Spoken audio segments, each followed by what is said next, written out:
yesterday po merong press con si former President Rodrigo Duterte and may ilan po siya mga sinabi. He's saying that Congress is, sa Congress po, contempt is not a crime and yung contempt is just a measure for the orderly conduct of congressional hearings. Kung may nagawa kang disturbance or disorderly conduct. So ang point po niya is dapat daw may detention center sila kung wala sana may bakanting kwarto doon ilagay at hindi dadalhin. Bakit daw dadalhin pa sa prison, sa correctional? Kasi hindi naman daw criminal.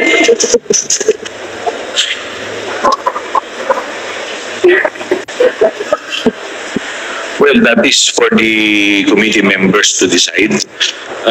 Hindi naman po, sa ngayon naman po, sa totoo lang, wala naman din pong gustong mangyari kung ano yung nangyari kay Atty. Zulaika. It just so happen, nagkaroon lamang po talaga ng security breach. At napakahirap po talaga na may VIP po na nandirito at hindi naman po talaga kakayanin din po ng ating security at facility na i-secure yung pangalo sa pinakamataas na opisyal ng ating bansa. Another statement lang po ni Duterte following yung kill remark po ni VP Sara kay PBBM.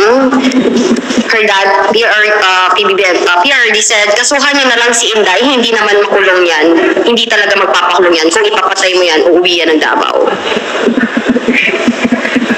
I mean, he's pertaining to the DOJ. This was with the press con last night, no? Yes po. Hindi ko pa kasi napanood. Pero, opinion naman niya yun eh. So, but again, nakita naman po natin yung direksyon ng House, yung sagot ng House, sagot ng ating mahal na Pangulong Bongbong Marcos.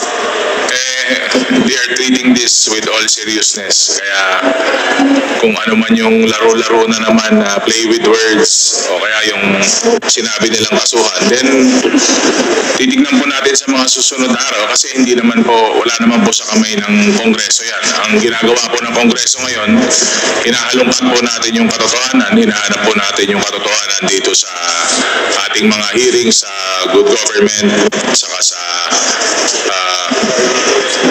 Quadcom. So, wala, opinion nila yun eh. Yun ang tingin nila eh. Thank you.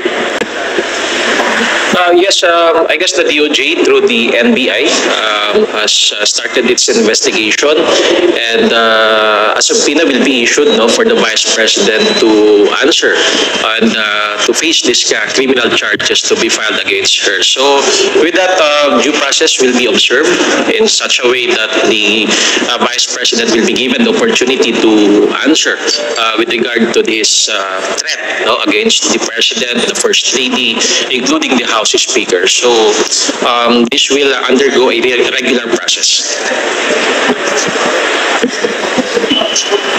Sorry, can we hear the quote again, just to be sure po, no?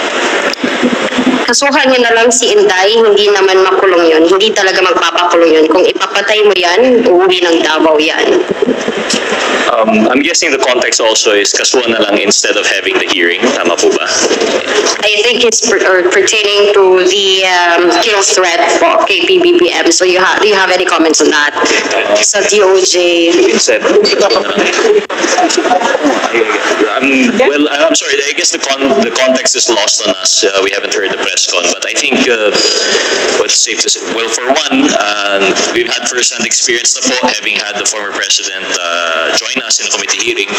Baka po hyperbole po ito, so I'm not sure if we understand it right, but we stand by the rule of law and we stand by the statement of the president and the speaker. We are the proper judicial here. The judicial process has been initiated already. The DOJ is already acting on the case. So I think whatever opinion he might have on whether the case will prosper is his own po, no? But we leave it to the DOJ to decide and to handle po. Anything you would like to add na lang po on how the former president po is handling this? And, another lawmaker has also mentioned about, yun nga po, kung si Noynoy before, hindi po nakikialam or not saying anything about the Duterte administration during the drug war. Pero nga po si Duterte, seemingly, he's sowing discord po ngayon sa admin ni Marcos. Excuse me, anong sabi ni former president kay Inday? Ano sabi? regarding po dun sa kill threat, kasuhan nyo na lang si Inday, hindi naman makulong yon, hindi talaga magpapakulong yon. Kung ipapatay mo yan, uuwi ng Davao yan. Una sa lahat, hindi po nagpapapatay yung administrasyon natin ngayon. Ang nagpapapatay po yung ibang administrasyon, pero hindi yung ngayon. Yung previous administration siguro. Pero yung administrasyon ngayon, we follow the rule of law, no? Talagang gusto natin na maayos, tahimik, at meron tayong sinusundan na batas at binibigyan natin ng hustisya, no?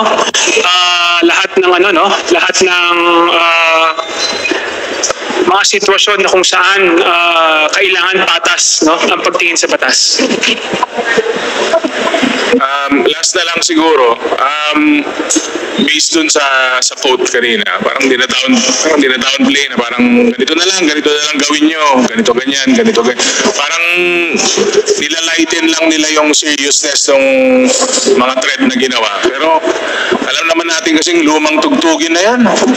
Alam na ng tao yan, sobrang lumang tugtugin na yung style na ganyan. Hindi na gumagana.